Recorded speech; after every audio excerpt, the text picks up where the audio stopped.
got to do what?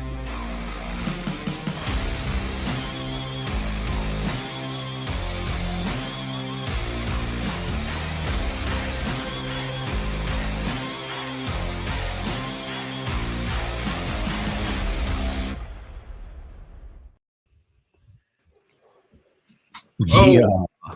What is Yeah, up, everybody? yeah.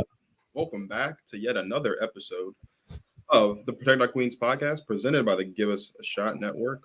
With me, as always, my brother in Christ, Martin Soares. How you doing? Brother in Christ.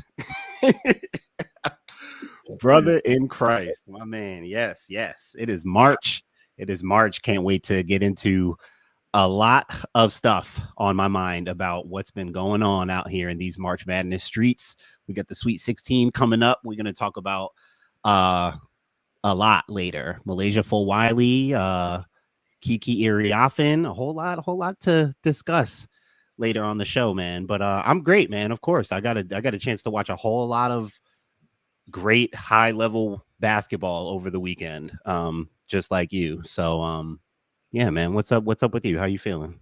I'm feeling good. Not only do we watch a lot of great high-level March Madness basketball, we also had the pleasure of attending a very nice high school basketball event up there in your neck of the woods in Jersey, the Prestige Classic featuring the Protect Our Queens of the Court. That was nice, man.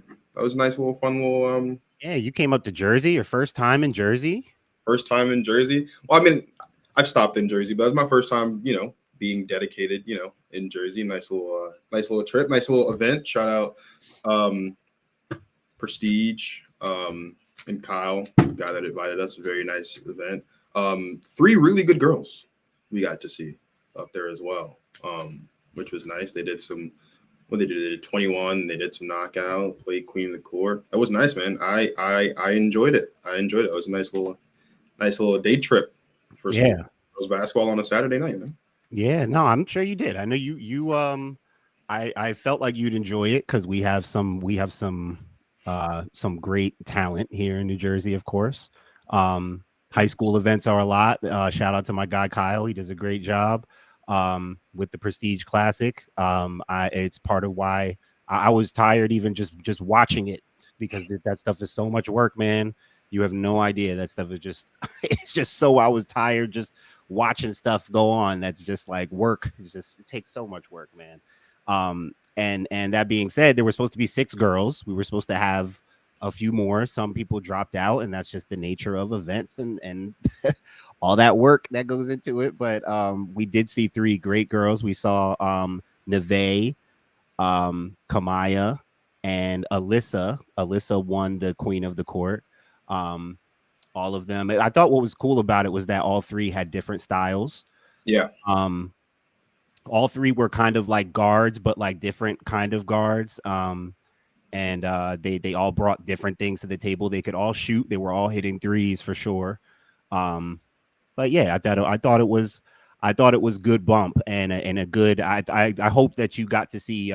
You got a good just initial feel for girls basketball in New Jersey. I know I've been introducing you to the high level ones, and you get to you think you're fancy now because you know about all these people I've been putting you on to. But I'm glad you got to come and come and get your feet wet a little bit and come see what else we got to work with out here. I don't know what that's about, but no, it was great. Also, man, you know what that's about. I've been putting you on, dog. You act like this ain't just your stuff. They just come from the sky, from the rainforest or something. I act like you and a lot of other people on. I got the messages to prove it. I don't think I act like it's coming from this. It's not osmosis, that's for sure. No, and also shout out to MJ, my guy MJ, host of Real Talk with MJ. He was also out there as well. I got to chop up with him for a little bit. But yeah, man, that was a good Saturday. You ready to talk some March Madness though, brother? I'm always ready, man. You know me. I'm ready to do whatever we got to do. Let's do it. Protect our queens. No matter what it takes, we must protect our queen. I mean, I just love playing the game. It's fun. I'm reacting on what the defender does. I hit them with a hezzy. After that, they quit. Yeah, I think I've always just been able to get downhill, so I've sort of prided myself on that. I know what I'm doing. Like, people can't tell me I'm not doing the right, like I've been taught the right way.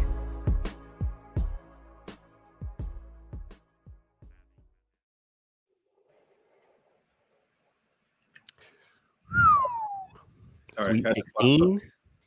had to slap some Carmex when I could feel the chat. I could feel the chat. But yeah, man, Sweet 16. There's a lot to talk about. Let's get right into it, brother. We're going to start with the biggest winner. Who's the biggest winner from the first 2 rounds of March Madness this year? Biggest winner, I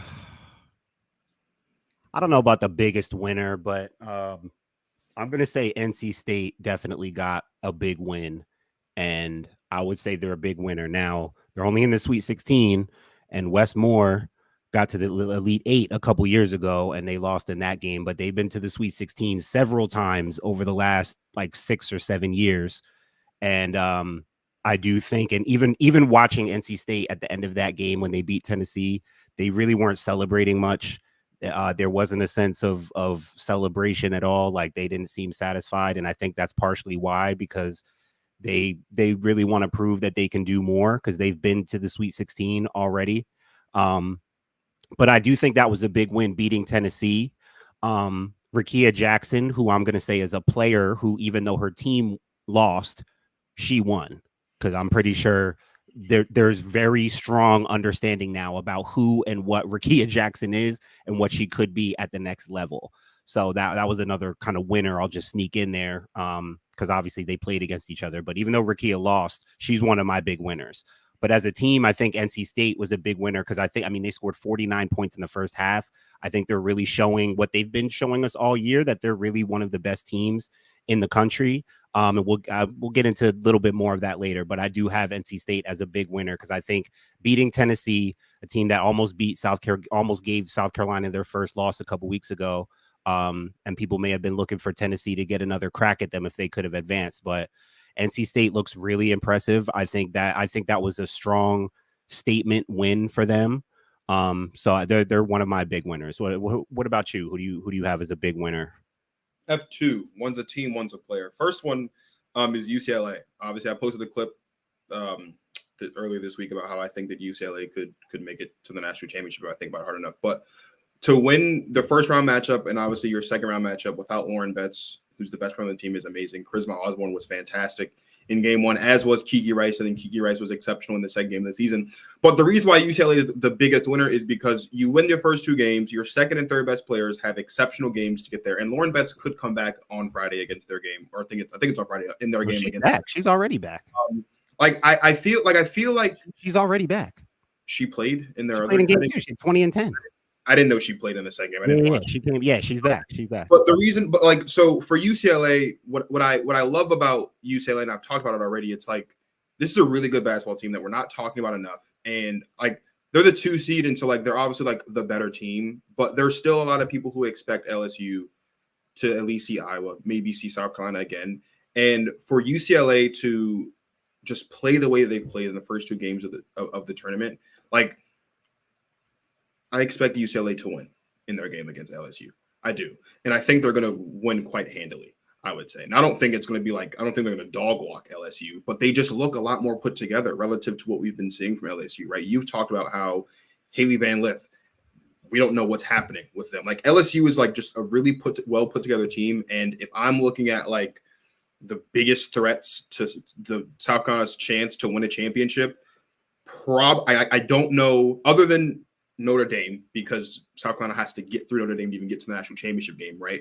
Other than Notre Dame, I don't know if there's another team definitively that I would say is a bigger threat to South Carolina's chance to win a championship than UCLA.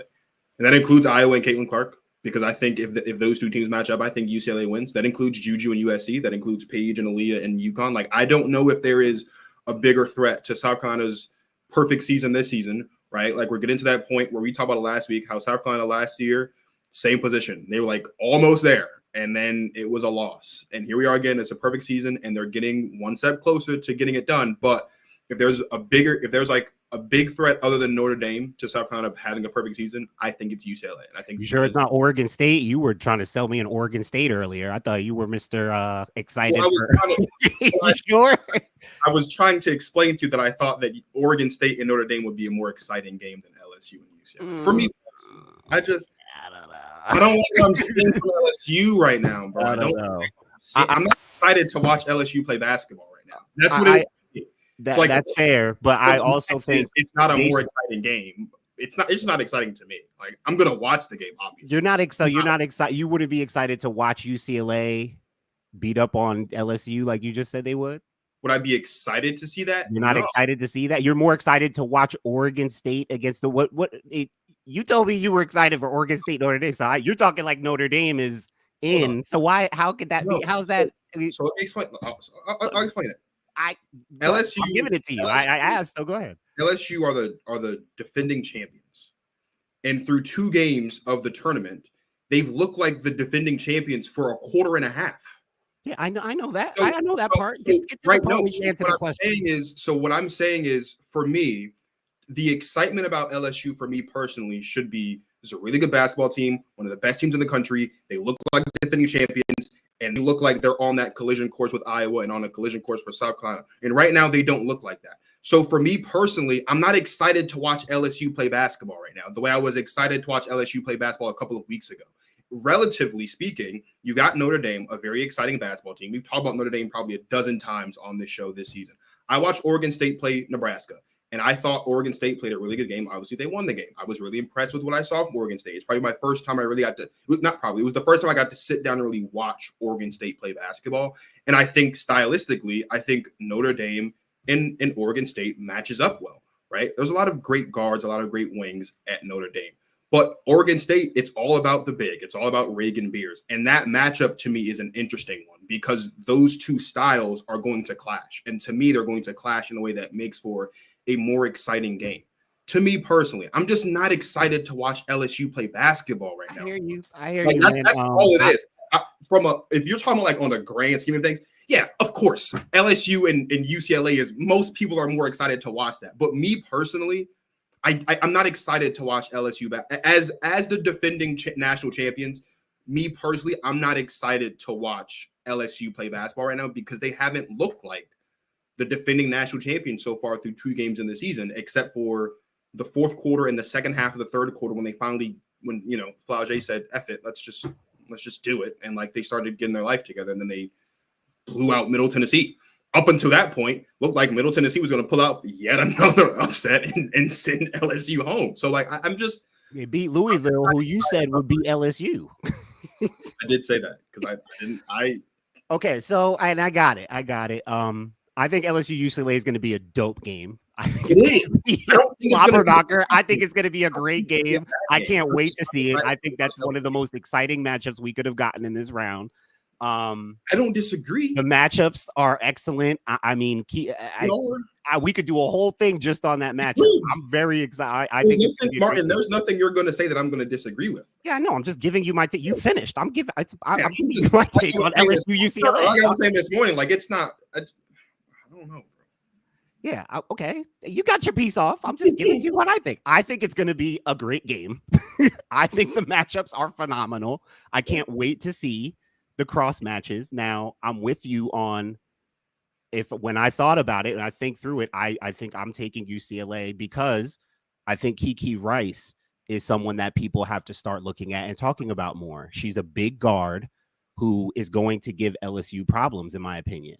Now, I also think that with LSU, the biggest key that I'm looking at right now, and you said her name, but again, another thing where we could do a whole segment just on Flau'jae.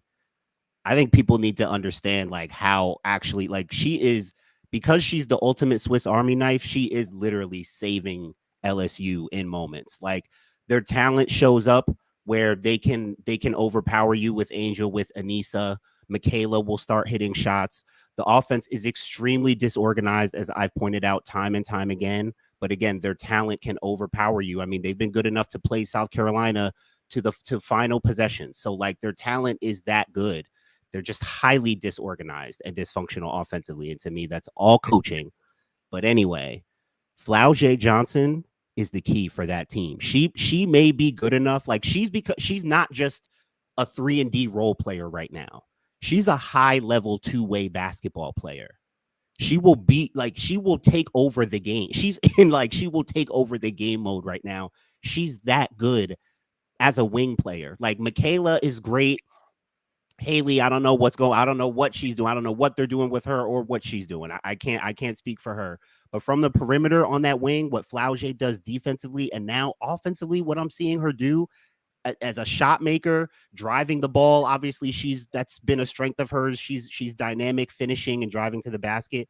But I'm telling you, she's coming up in big moments. She looks prepared to do whatever is necessary. And when you have talent in a player like that, that's scary. But I do think just organizationally, I think the matchup's going to be fire. But I do think Kiki Rice is the one to look at because she's a big guard who I think creates a mismatch problem for LSU.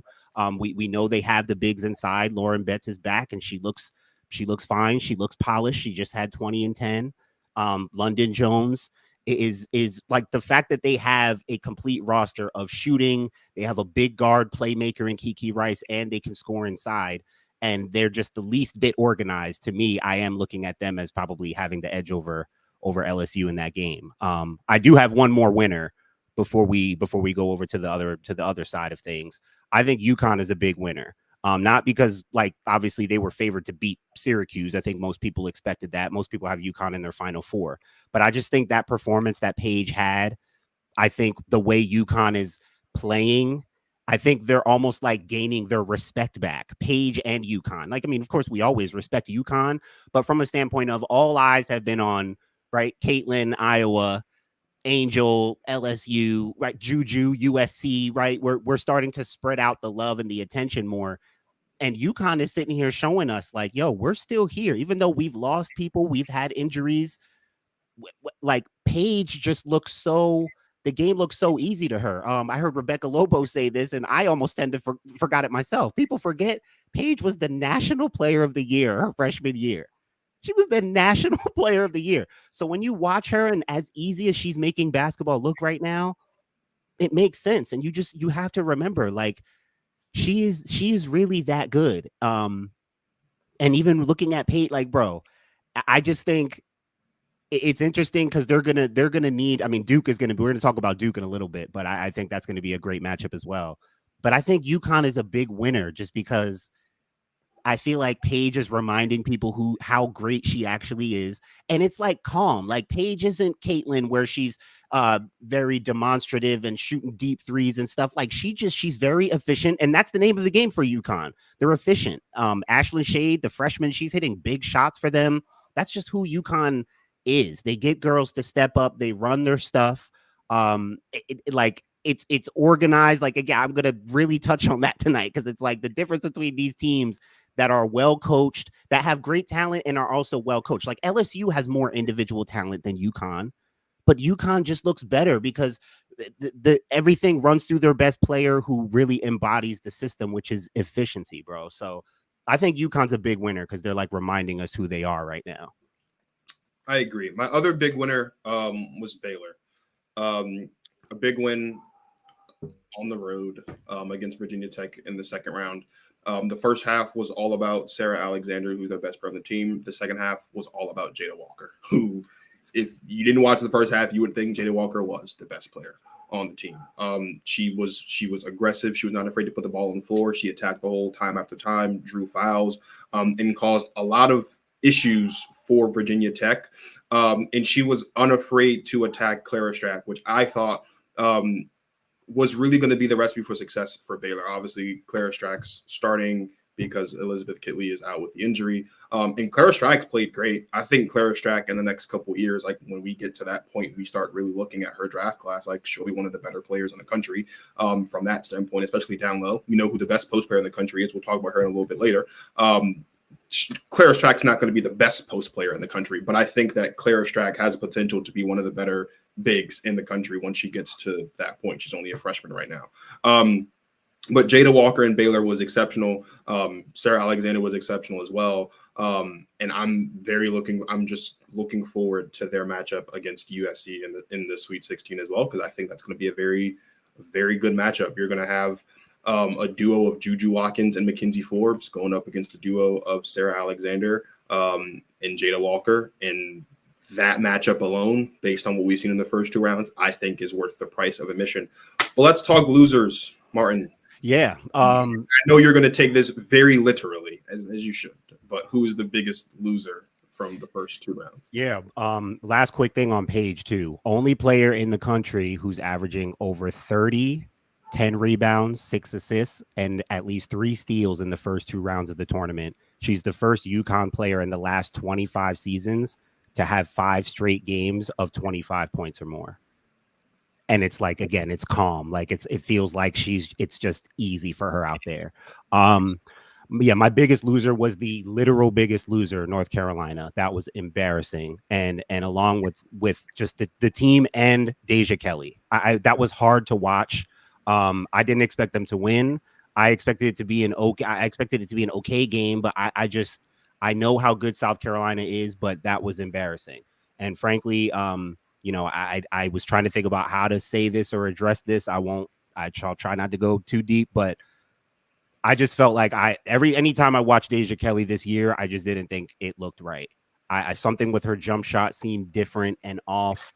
I don't know. I didn't see really a confident lead guard throughout the season when I would watch her. And to me, that would always hold them back. I liked Alyssa Utsby. It seemed like it was there, except they were kind of always waiting for Deja to really take over with her talent. And sometimes you just have an off year and it really sucks when it's your last year, but it really showed in this game. I mean, they made her look ineffective. They made North Carolina look like a mid-major team. It looked like they didn't belong. They looked like a 16 seed, bro. They had 19 points at halftime.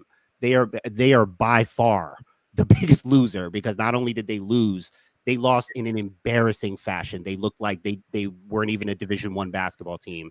And that's embarrassing for the kind of team that we expect. We all respected them as a good basketball team. They're an 8 seed. I mean, they're playing the ACC. To lose like that,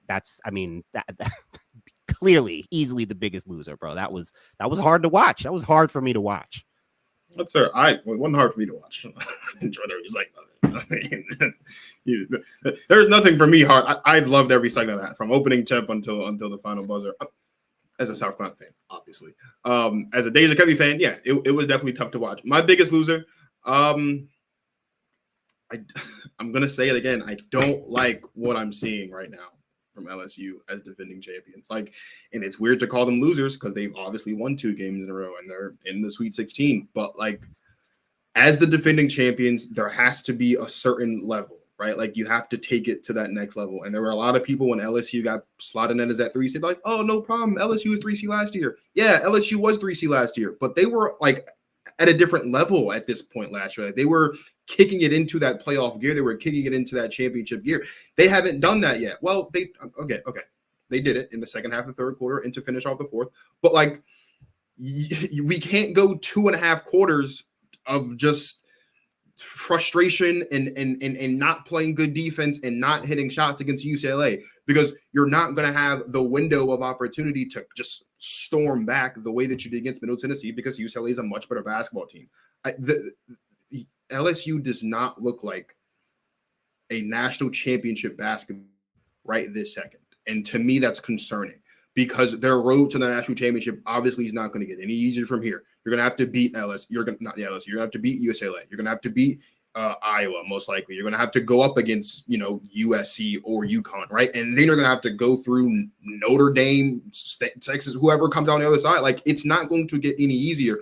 There's no team the rest of the way that LSU can go 2.5 quarters of just doing whatever and expect come the end of it that they're moving on to the next round. That just can't happen. And so, again, I know it's weird to say they're losers, of course, because they've won the 2 games that they needed to win to make it to this point. But when you look at LSU from the context of a champion and what it means to be a champion and to be a defending champion at that, and to have the chip on their shoulder that in some ways is warranted, in other ways I think they've kind of in their own doing kind of magnified and put on their shoulder themselves, which again, like whatever it takes, like do what you got to do. They don't look like defending national champions right now, and that's concerning to me. It's concerning to me. It's the reason why I thought that if they matched up against Louisville, they would lose in that game. It's because it's concerning. We talk about it all the time in our text messages. They don't run plays. Like I talk about it on this show. I talk about it everywhere. About how they don't run plays. Like I watch Haley Van Lith play basketball, and it's almost like the lamp theory with English, where like you can just replace her with a lamp and nothing's going to change. She hits a couple shots here and there, but Haley, I can't think of one game this season where Haley Van Lith has actually impacted the game or impacted winning.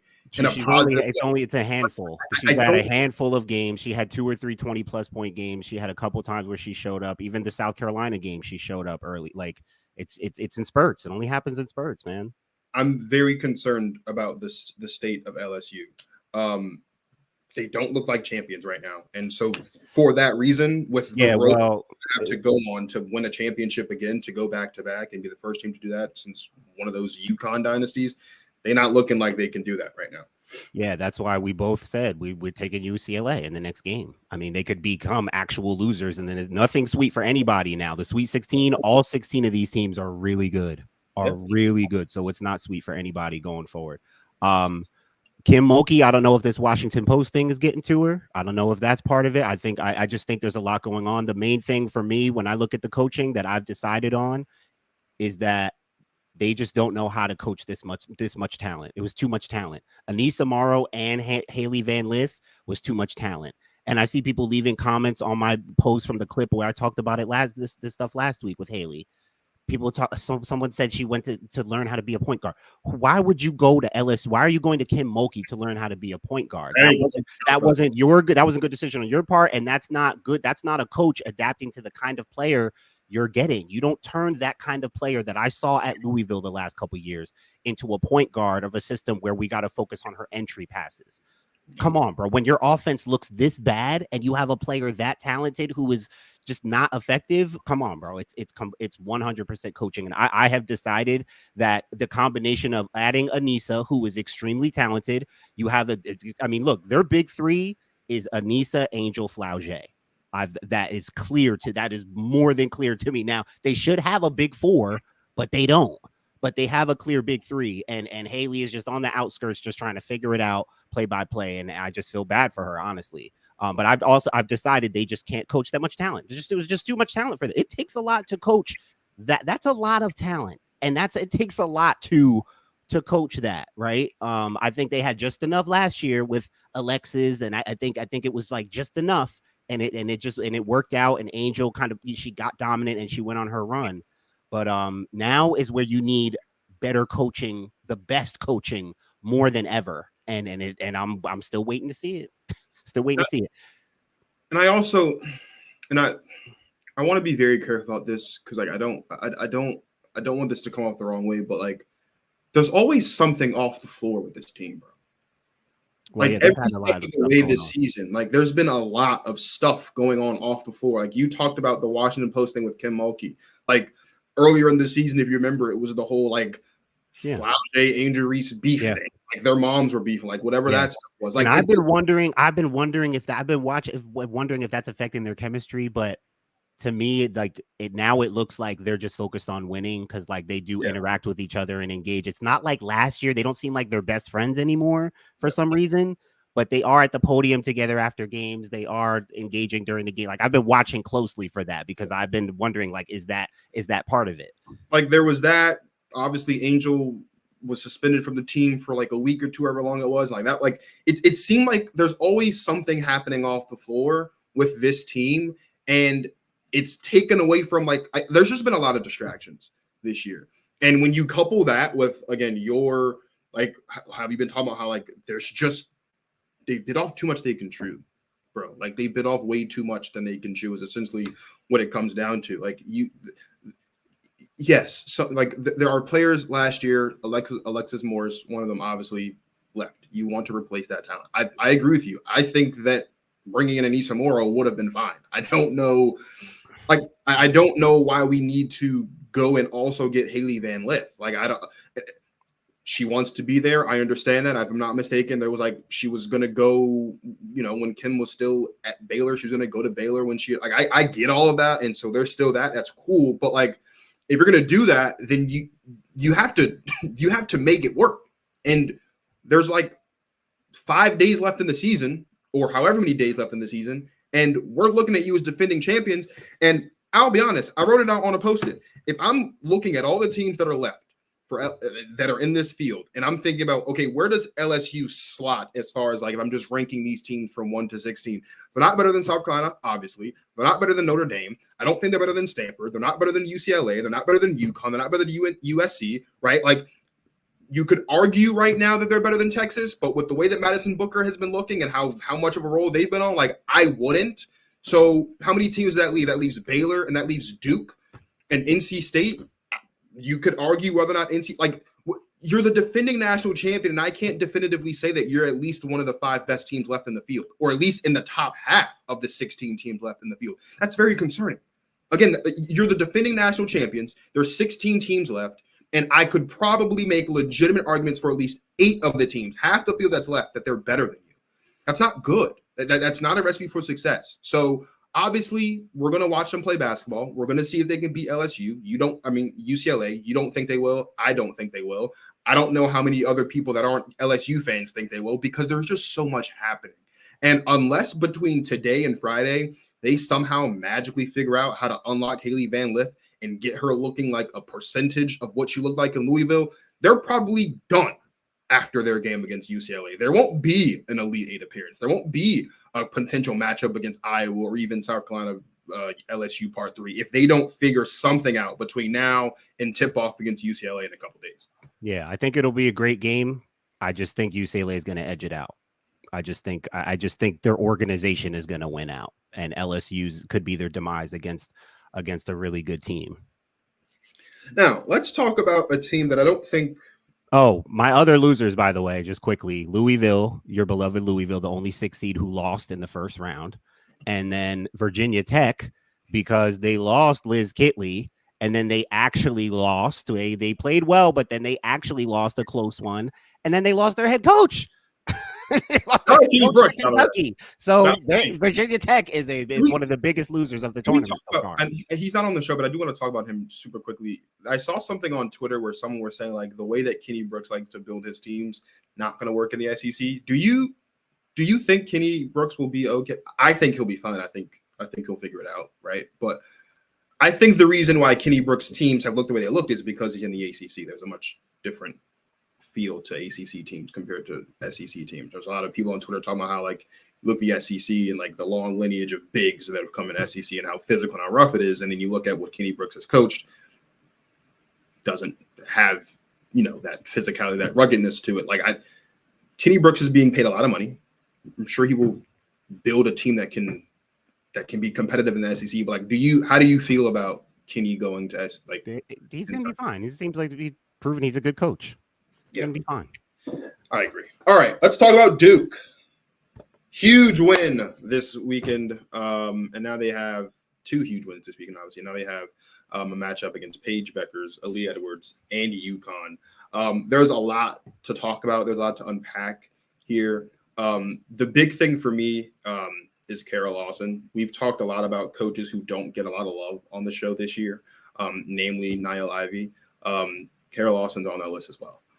What she's done with this program, especially this season, having held this team accountable throughout the course of the season, because there was a time early on in the year when Duke didn't look all that good. Like they weren't a bad basketball team. And Kerry even talked about it in the presser after the game. Like they weren't a bad basketball team, but they weren't like looking like a team that they are now, a Sweet 16 team. And that just goes to, like you've been talking about all night, coaching. Like she's an exceptional head coach. And their game plan against Ohio State, I think they played the best game I've seen any team play against Ohio State this season. Like they figured out a game plan. It worked for them. They played through their best players. They stuck to what they know works for them. And I think for the first time all season, they didn't get rattled when things maybe weren't going their way. And I think, and again, Kara talked about this at the end of the game. Like there were some times earlier in the season, like there were some things not going their way, and it shook them. And they've grown past that. They've risen above that. And so shout out to Duke. I don't think I wouldn't bet on Duke winning this game, like if I was going to put money on it. But I do think Duke could hang around with UConn and potentially win this game because of the coaching. I think they have a really good coach. And when it gets to this point in the season, again, like you said, all these teams are good. You're not in the Sweet 16 if you're not a good basketball team. The next step would get you from the Sweet 16 to the Elite Eight, Final Four, National Championship, and of course, winning the championship is coaching. And Kara Lawson is an exceptional. She's proven that she's a really good head coach this season and deserves to be addressed as such and talked about as such when you start talking about some of the better coaches in the country. Definitely. They were down by 16 in the first half. I mean, they had to come back in that game against Ohio State. And when I watched most of the second half, and I saw two things. I saw a special player in Reagan Richardson, who I am now consider me put on and tapped into. She only averaged like 12 points a game this season, apparently, but she's scoring over 20 in both of their games so far in the tournament. Her shot creating ability, mid-range, footwork, craftiness, creativity. She's different, man. And I think she's kind of having a coming out party. And I said it, we're going to talk about Malaysia Fulwiley in a little bit. And I said last week, you need special, man. In the tournament, you need someone to show up to be special. And the fact that they have a special talent that seems to be coming out now in Reagan Richardson, I'm very impressed by her. And that only makes me like them more. The other thing I noticed in that game as they were coming back, going on a run and really just showing what they can do.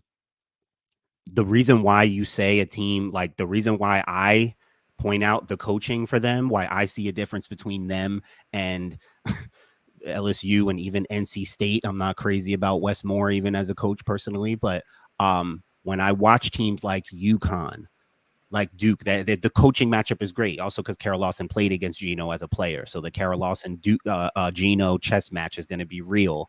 These are two coaches who believe in X's and O's, who believe in adjustments, movement, motion, efficiency.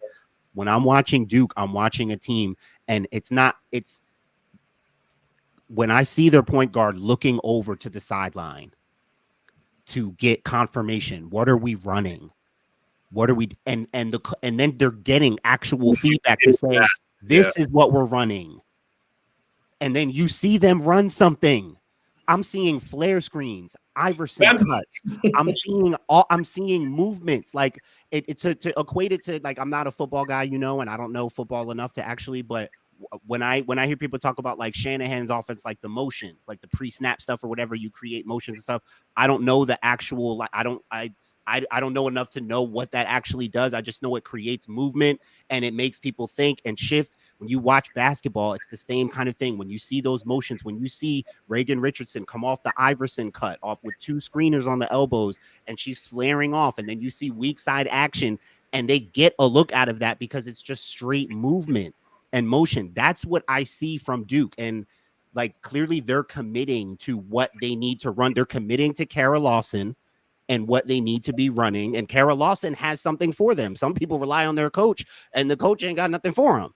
But Kara Lawson has something for them. So you're seeing Duke's system, you're seeing Kara Lawson's system start to establish itself with, they have good players, talented players, but in the end, when you watch this game, this Duke UConn game is going to be high level basketball, chess match, X's and O's, offense versus offense. Like, it's going to be people running their stuff, organized basketball, high level basketball. So that's when I look at Duke, I'm like, man, this is the difference between a well-coached team, again, with good players, good talent, but you see them and it's all I see is like, that's a well-coached team right there. See the same thing with Stanford, right? Like, again, talented players. We're going to talk about Kiki in a little bit, but you see in situations, right? That Iowa State game, coaches talk about, like, Tara and Dawn give credit to their players, talking about they're not rattled.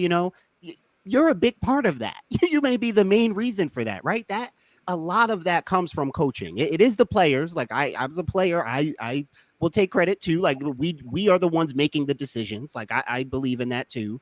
But a lot of that mentality and confidence and poise comes from your coach. What comes from the energy and the feedback that you're getting from your coach. So Kara Lawson, that's why, to me, that's when I look at her coaching. When I say she's like, now I'm on notice about, like, I'm seeing her coaching have an impact on her team. Duke's the lowest seed remaining, and you wouldn't think they are because of how well coached they are and how well they've played these first two games. Like you wouldn't think that they're the lowest seed remaining. I'm very excited for that game. 8 p.m. Saturday night. I will be seated. I will be tuned in. Let's talk about Malaysia for Wiley. And there's a lot of different things we can talk about here. And I know you're going to go on your rant about how she's special because she is special. You don't know what I'm going to talk. You don't know what I'm going to say. I know you're going to say she's special. You said it 3 times tonight. We'll get it. I said it in a clip that we should be playing right now. Let me finish the. My bad. Sorry, man. It's in the clip. You said I know what I'm gonna say. I said it already. I'm trying to get there, bro. All right, man. You got to work on your setup skills, dude. You got to work on your you got to work on your setup before the kill move, man. Damn. We're gonna talk about Malaysia for Wiley real quick. Right after this clip is what I was gonna say. I do think when it comes to Malaysia for Wiley, there are times in the NCAA tournament when you need special, particularly from the perimeter. And I'm biased because I'm always biased for guards, of course, but it's just true in men's and women's. I think South Carolina is going to need, and I think she's prepared to be special, and the opportunities will be there. But in the tournament, and again, I'm not saying she won't be ready for it. I'm just saying the moments are going to come, and there are going to be moments where they do need their freshmen to step up and be their best player on the big stage in the tournament.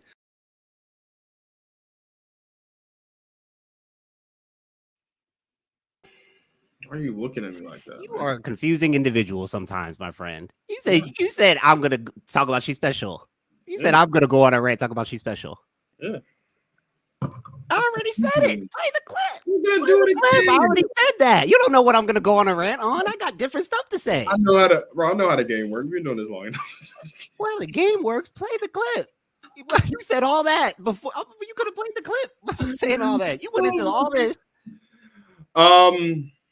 Oh, Lord. What was your biggest thing from Malaysia's game on? Well, on Sunday? The biggest thing, is it not obvious? Is it not obvious to you? It's obvious to me.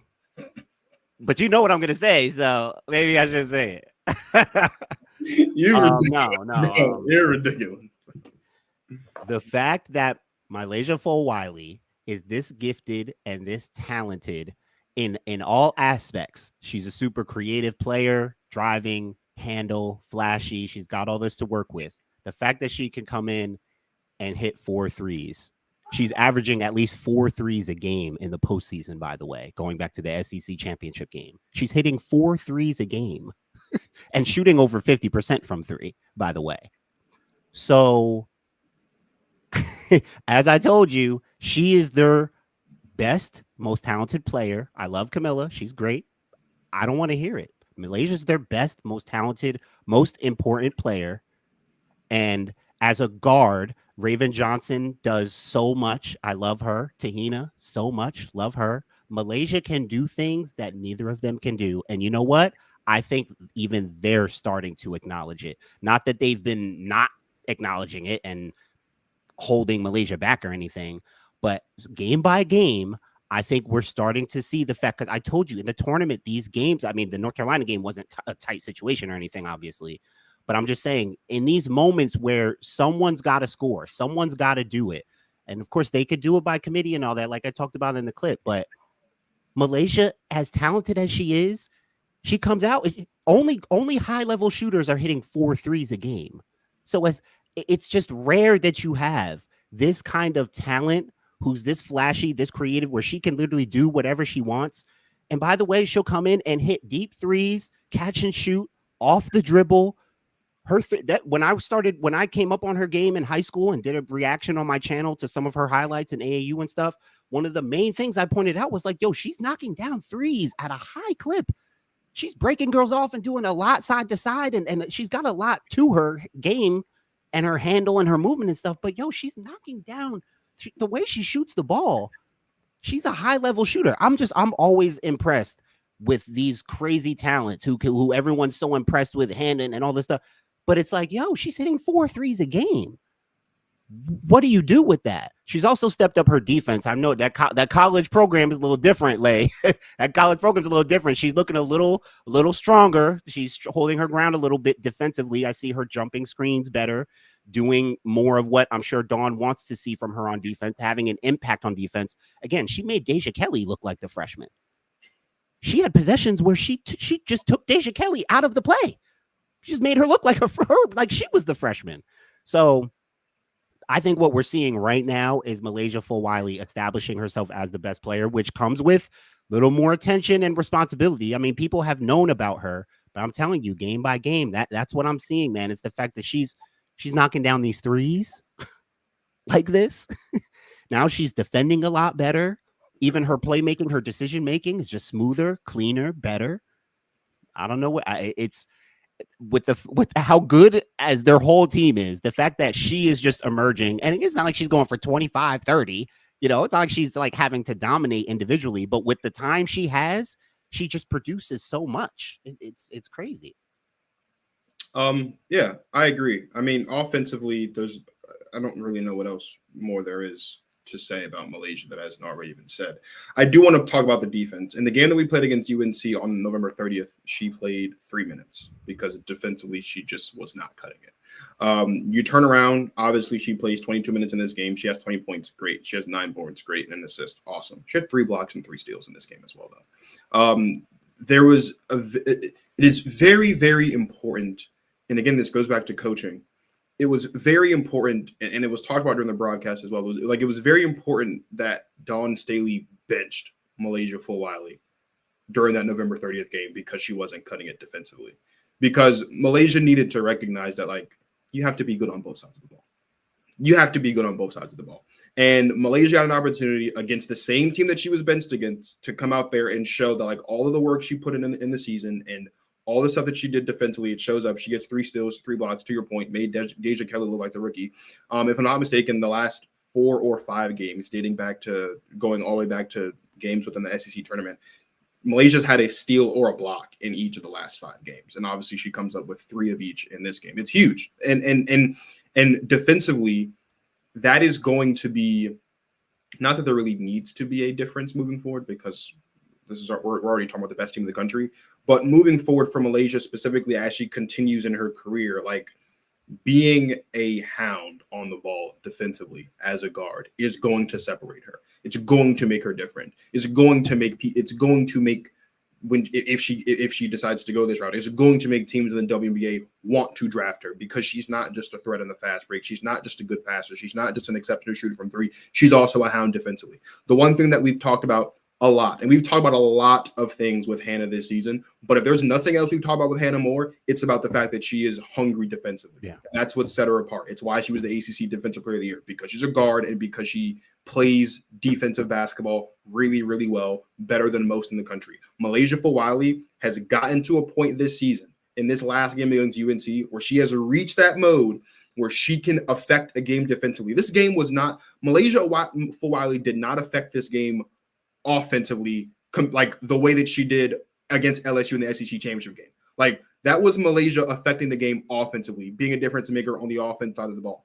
Malaysia Fulwiley affected this game defensively. 3 steals, 3 blocks against the opposing team's best player, making her, like you talked about earlier, how Deja Kelly was already not looking like herself this season. She already wasn't looking like herself in this game. Whatever little bit of Deja Kelly was left in this game, every chance she got, Malaysia Fulwiley took it away bit by bit. And then you're getting a bunch of fast breaks. You're getting a bunch of situations. I'll be honest, my favorite part of the game is she gets like the block or steal. I don't know how they recorded it on Deja Kelly. She drives down the floor.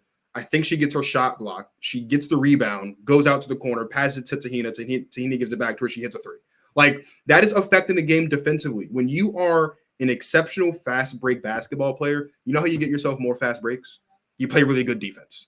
And that's what Malaysia Fulwiley did in this game. And that's, I think, to your point, she's the best player, most important player, most, like, whatever verbiage you want to use. When you start looking at these guard matchups going down the stretch, especially when the guard matchup, if they get there against Notre Dame, her and Hannah, I think it's going to be great. It's going to look a lot different this time around than what it did the first game of the season. They're both exceptional It players. might look pretty similar because they were both on. They will. both went at it. I think, but when I say to look a lot different, they're also both in much different places at this point of the season than they were when they played at the beginning of the season in Paris. I don't want to put the cart in front of the horse, obviously, because there are still games that both teams have to play to get to that point. But assuming that both teams win their games and get to that point, I'm very excited to see those two match up again because they're both just at a much higher level at this point. I think it's going to be exciting. But I was thoroughly impressed. I enjoyed every second of Malaysia's 22 minutes of basketball. Yeah. I mean, I think it's her quickness and instincts. Like her instincts are great because we see it so much on offense. But I think like I always encourage like really good offensive players. It's like you can use that to your advantage on defense. When you're that good on offense, you should be able to predict things and anticipate things defensively. So then it just comes down to your will and how bad you want to do it. And her instincts are strong. And then she's so quick. Like she's super fast, super quick, like Hannah, what makes Hannah a great defender is she swipes a lot. I mean, our boy Mark Schindler, who's been on the show, he calls her the swiper of South Bend. Like she swipes, she goes for on-ball steals a lot. Malaysia, I don't know. She just looks to be playing like you're all right. Is that your first time hearing that? Because I don't think that came up when Mark was on the show. No, he hadn't written the article yet, but this was like a couple months ago where he put out an article about Notre Dame, about Hannah, and the headline that he gave her the nickname Swiper of South Bend. I thought that was fire. I know that's great. That's funny to me. Yeah. No, it was phenomenal. But Malaysia just seems to be playing good, clean, strong defense. And again, her instincts, so she is getting steals. But I think she's using her body and her quickness a lot to kind of just cut people off and make things tough. I don't know what else to say about this basketball team that hasn't already been. I don't know what I would say about Malaysia that has already been said. Yeah, we said we can move on, man. We've said it all. The one thing I do love, and I think it's. I don't think I've ever heard anyone else say this about anyone else, and I could be wrong. During the broadcast, Carolyn Peck was talking about how talented Malaysia was, and one of the things she said that stuck out to me was she was like, if there was if the one and done rule was a rule that existed in the WNBA for women's basketball players, and Malaysia Fawali was to be one and done, there'd be a lot of GMs in the WNBA. I saw her say that too. And how are we not? I mean, there's a lot of freshmen you can say that about right now. That's what we're seeing. Yeah, but I agree wholeheartedly. If there was a time for one and done, this would be it. It's no secret anymore. I've been trying. Listen, man, I've been trying to tell people it's more than just Caitlin and Juju out here, bro. I've been trying to spit names out here, spit them out like a lottery machine, bro. I've been trying to get people on, man. There's so much talent out here. It's nuts. Speaking of talent, and don't appreciate having caught us stray this morning. We were getting the show together. We got to the Kiki topic. Kiki dropped 40 against Iowa State, which I thought was obviously that was a big game. That was the main event of the evening. The 10 o'clock game. They gave us overtime. Cam Brink fouled out, and then Kiki she just completely takes over. 41 points, 16 boards. I don't even know where to begin. Bro, I know where to begin. Why have y'all been talking to me about Cameron Brink and not this girl? How have I only been hearing about Cameron Brink all this time? And this is really my first time watching Kiki go to work beginning to end. And of course, this was the game of her career. But the things I'm seeing her do, why are we talking? How has anyone been talking to me about Cameron Brink? This girl is the best post player in the country. They're comparing her to Asia Wilson. I'm just like, how have people not been screaming to me about this girl yet? Was she not showing signs? Was she not facing people up and hitting jumps? And when it's Cameron Brink's the best player on the team, she's a senior. Like these things. Oh no, that's not these things. It's not an excuse. These things happen. No. This is protect our queens, dog. Where if you don't care about, if you don't like women's basketball, this ain't the place for you. Understood.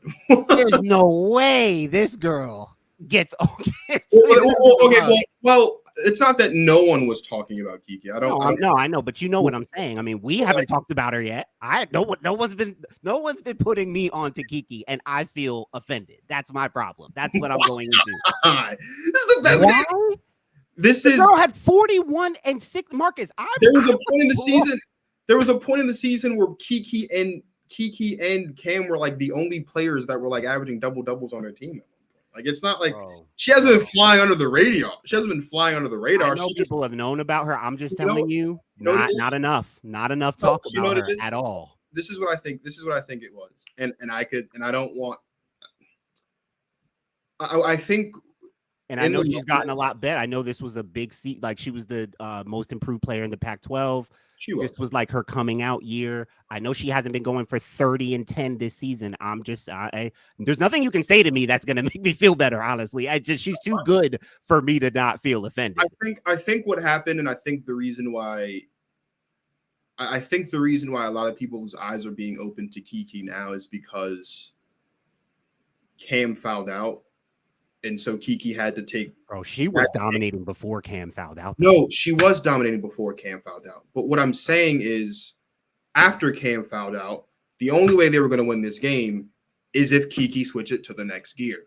And so you're looking at a situation now where for the last 7 minutes a game, both the last 2 minutes of regulation plus all 5 minutes of overtime, every time down the floor, it's like, okay, well, let's get the ball to Kiki. So she scored 11 in overtime. She scored 11 in overtime. She went crazy. Yeah, I think that's really what it is. It's not that she wasn't playing great with Cam on the floor. Obviously, Cam was not playing all that great because she was in foul trouble.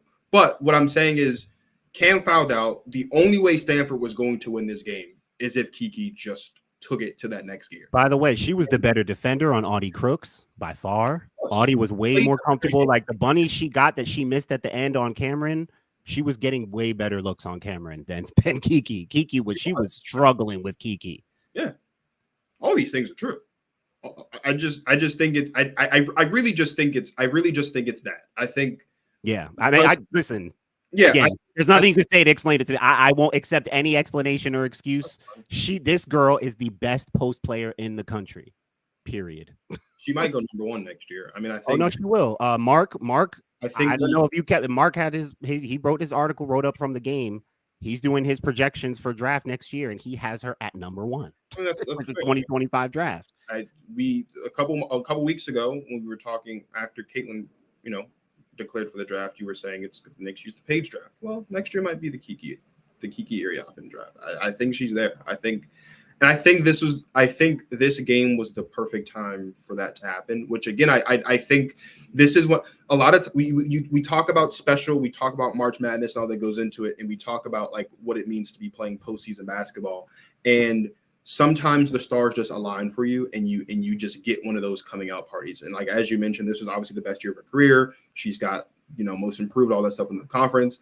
And you go immediately from that to in Cameron Brink's final game at home in Stanford, she fouls out and Kiki just takes the game over. Now we know what we're getting. Like the beautiful thing about the last 7 minutes of the basketball game is now we know what Stanford's gonna look like next year without Cameron Brink. And we're gonna know what Kiki's gonna look like without Cameron Brink on the floor. And that's super exciting for us as fans, super scary for other basketball teams in the country that have to face it on a nightly basis because she's the best post player in the country. Yeah, and don't forget the fact that she turned around and had 40 when Audie had 40 the previous game. Again, all I kept hearing was Audie versus Cam, the matchup.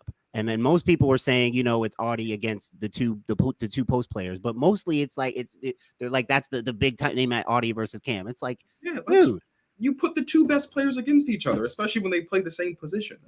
Cameron Brink is no longer the best player on her team, my friend. That's fine. She was the best player on the team going into the game, though. I don't disagree with you. Was she? Was that the game that officially switched it? Because it looked like that. I don't know, man. Again, you may have watched Stanford more than me, but I'm watching. I'm like, dude, there's no way this girl is not the best post player in the country, and it didn't just happen against Iowa State. It didn't just happen with osmosis, like just magically just woke up. That's the second time you use that word, and I don't do science other than breathing. You know that, so don't hit me with science, bro. It's either basketball or breathing. I can't go to high level science. Transferring of water particles back and forth. Yeah, I got nothing for you there.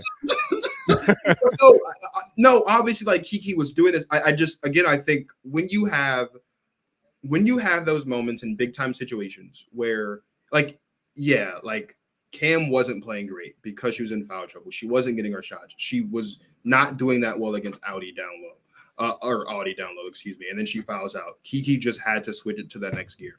And I think so. I don't. It's not that she like wasn't already the best post player in the country. I think this moment had to happen so that we can see definitively, like, she's the best post player in the country. And there's no, when you talk and Shanae Agumike said it during halftime. She was like, she reminds me of A'ja Wilson. And you sit down and you look at it, and you're like, absolutely, she reminds you of A'ja Wilson. And I even text you like the list of things. Like, she plays with an intensity like no other, right? Anything from elbow and in, she's locked dead. Her face-up game is amazing. She has no issue putting the ball on the floor. She did a move, and I think what happened on this play was she got on the play before it, there was a foul called away against the ball, but she took and she put the ball on the floor twice, put the shot up, and she missed it. Like the very next possession, she comes down the floor, she has the ball on the baseline, she takes 2 jab steps and just puts the shot, and it's nothing but net, bro. Like when you look at that, and then of course you have the leg sleeve, obviously, but like when you look at that and you look at what A'ja Wilson does, I think back to what A'ja Wilson had to do against the Liberty in the finals. Like there was a heightened level of intensity for A'ja Wilson, and she's already, as Chad told us on the show, like already the most intense player ever. But like you look at that intensity and it's to that next level because of the matchup. Kiki was very intense in his game, and it was calm. Like, and it wasn't one of those 40 balls that seemed like forced. It wasn't a shot chucking 40 ball. It wasn't a ball hogging 40 ball. Like that was a very organic. The ball was coming to her and she was hitting her shots 40 ball. And I think that's the other reason too why we didn't really notice it, because when Cam fouled out, she had like 30. And they mentioned it was that calm, bro. I'm going to be honest. I don't think it was that calm. I think Audie's was calm. Audie's was 18 layups, all over the top seals, you know, like Kiki's was mad loud to me, bro. I was on the edge of my seat up, like she was going hard, throwing her shoulder into elbows, like, bro. She was playing hard, but dominating that whole game. Yes, but like unless you told me that what I'm saying is, unless you told me she had 40, I wouldn't have known that she had 40, is what I'm saying. Because as I'm watching the game, it's just it's not like one of those 40 balls where she's putting up like 40 shots type of thing. Like it was coming within the flow of the offense. Like we talked about, like the coaching, like it was coming within the sets. She got the ball. She made the most of what she could do with the ball. And most of the time that's putting the ball in the bottom of the net. Like it was just wasn't like a calm one, but it was a very organic. It wasn't like she was out here just chucking up shots or ball hogging. Like it came within the flow of the offense. And she's great. And she's probably going to be player of the year next year. Like I don't know. Dude, I tweeted, man, that what I was watching was an unstoppable force, the most dominant player I've seen so far this year. My God, I just didn't. I'm always up front. Like if I don't watch the girls, if I don't say, I'm like, look, this is really my first. I'm put on. Like I have to be put on for me to know and talk about this stuff. So I hadn't watched Stanford a lot. I just didn't know it was like that. Live on the East Coast. Most of the games are at 10:30. Yeah, sure. I mean, I don't watch a lot of East Coast teams or games either. When I get a chance to watch, I pour all into it, and I know what I see and I talk about it. So I know what I'm seeing here. This is different. This is different, bro. I don't want to hear about Cameron Brink again. She's great, but Kiki's the best player on that team, bro. And then just 1 or 2 games that's been bro. The kind of stuff she was doing, my God. Cam has 1 or 2 games left in her collegiate career, so we won't be talking about her in a Stanford context after Saturday anyway, probably Saturday, Sunday. Yeah, man. This girl, we should have been talking about her for a long time before this. If she's capable of that, my God, I did not know it was like that. Let's end the show like this, because I do have one last thing to go back to. Who's a team that you're looking at that may not be expected to move forward, make some noise? Who are you? What one team are you kind of have your eye on in the Sweet 16? I honestly, I feel like all the high seeds will win. But if I had to pick one, I would say Baylor. I think I was just thoroughly impressed with what I saw from Baylor. I know they're playing up against USC. I know USC's playing great ball right now. Obviously, I believe Juju just set the record for most points scored by a USC player, male or female ever, which is great for her in a single season. But Sarah Alexander in the first half, Jada Walker in the second half, they played really good basketball. And I think that momentum that Jada Walker specifically has, I think is going to carry over to this game well. I think they're going to try to capitalize on that. I think they're going to try to get Jada hot early. I think they're going to try to get Jada comfortable early. Sarah's the best player on the team, at least in seams. And Sarah, Sarah led the team in scoring. She's going to find her shot. She's going to get hers. But Jada Walker was like the little engine it could in the second half of that game against Virginia Tech. Like anything she wanted, she got it. She was very clutch down the stretch, helped sew that game. In fact, she hit a half-court buzzer beater at the end of the third quarter to keep them in the lead. And I think that was really the momentum shift. Like they were trading buckets back and forth, but without that half-court shot, that game is 52-52 heading in the fourth quarter, and I think it feels a little bit differently. But from that buzzer beater on to the end of the game, Jada Walker was on a different level. She was playing out of her mind. And so I don't think they'll win, but if there's one team that I look at and I'm saying they can get it done, I would say it's Baylor. I think between the two of them, and I think this is, like I said earlier, this is a matchup of two really good duos. You've got Mackenzie Forbes and Juju at USC. You have Sarah Alexander and Jada Walker at Baylor. I think those two are going to match up very well. It's going to come down to which two of those duos plays better. And I Juju and Mackenzie, I think, will play better, but I wouldn't be surprised if Baylor can still pull it out because of what I saw against Virginia Tech. It was they were attacking down low, like they found a weakness and they attacked it. So whatever weakness they figure out exists at USC, whether it's they steal a page out of Stanford's book and force Juju to go left, like Stanford in the Pac-12 championship, like whatever weakness they want to exploit, if Baylor can find a weakness, they're going to exploit it. And so far through two games, both times they've done that, it's resulted in success. Yeah, it sounds like that size versus quickness. Like when I watch USC, like the size of Juju and Mackenzie is like what sticks out the most because they're such big wing players on the perimeter, and so they can beat you from outside. Mackenzie and Juju can both hit the three, obviously, and they can both do work inside. So like it's one of the big things. So that sounds similar to the matchup that I wanted to bring up quick, and the team that I'm looking at, and I mentioned them earlier, NC State, bro. NC State has 5 players averaging double figures.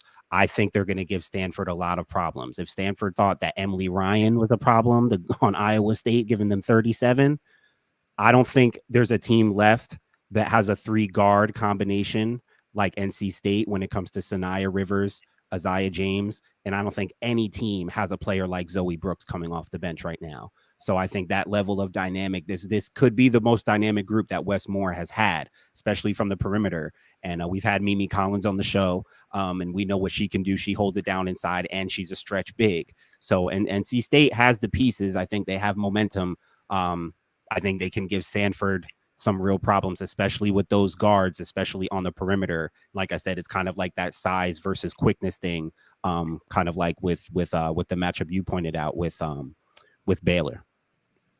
I agree. I know you don't have a queen of the week. I do just want to give a special shout out super quickly to Tammy Brown, who's the mom of Tamari Key and Tiani Key. Tamari plays for Tennessee. Tiani plays for UNC. She was going back and forth between the Carolinas in the first 2 rounds to go to both games. So she would go to the UNC game, and then she'd go to the Tennessee game, and then she was at the UNC South Carolina game, and then she went to the Tennessee NC State game. So just super shout out to her.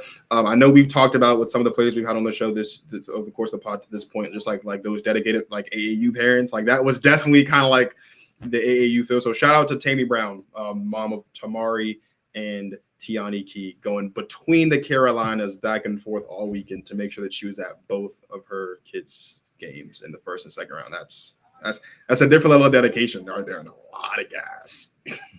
Basketball moms are built different, man. I'm related to many of them, and I see up close what it means and what it takes. That lifestyle is not for the weak. No problem, brother. Look, it's always fun to talk basketball. The next time we'll be here, we'll be getting ready for the Final Four. Man, can you believe it? We will be getting ready for the Final Four next week. I'm excited. we're gonna have a lot of good games this week, and we got a lot of good games. It only gets crazier from here, man. Just get ready, buckle up. I'm gonna be tapped in, so y'all better get ready for me. I'm gonna be tapped into these games like you don't even realize, man. So trust me, anyone who's watching back, stay tapped in. We're gonna have a lot to get into breaking down the Final Four next week. That's for sure. Sweet 16 is Friday and Saturday. Elite 8 is Sunday and Monday, I believe. And then we will just have our Final Four, which is all next weekend. My brother, I can't wait. I know Martin can't wait. I hope you guys can't wait. So if you're watching this, invite somebody to come through next week and pull up. If you like women's basketball, this is the place for you. If you don't like it, this is not the place for you. Let somebody know who's tapped into this crazy women's basketball, March Madness, college basketball boom of the century in the sport happening right now. Tell them to come through and tap in with us Tuesday night, 7 p.m. right here. Every Tuesday night at 7 p.m. right here on the Give Us a Shot Network. We appreciate all you guys that are watching live. We appreciate all you guys that will watch this back later throughout the course of the week. And as always, don't forget to like, subscribe, leave a comment, and follow on Instagram at @ProtectOurQueens_. For my brother in Christ, Martin Sorius, this is Marcus of Protect Our Queens podcast. Thank you guys for watching. And as always, you guys go enjoy yourselves some basketball.